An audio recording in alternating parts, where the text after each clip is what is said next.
केन्दुझर जिला सेना निवृत्त सेनानी 5 दफा दाबी नहीं दाबीपत्र। केन्दुझर जिला सेना निवृत्त सेनानी पक्षर आज रैली कराइला। 5टी दाबी नहीं केन्दुझर बजार परिक्रमा करी प्राय 300 रु अधिक अवसरप्राप्त सेना कर्मचारी अतिरिक्त जिलापाल जरिया जिलापाल को दाबीपत्र प्रदान करिसेंती, जहाँकि जिलापाल दाबीपत्र गुड़ी को राष्ट्रपति महोदय को पठाइबे।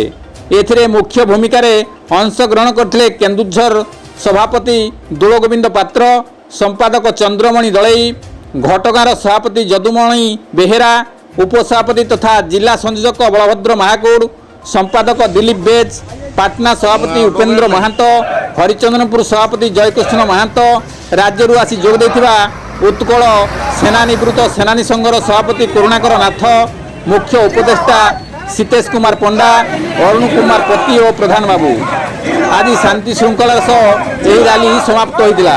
बीर रिपोर्ट केडी न्यूज।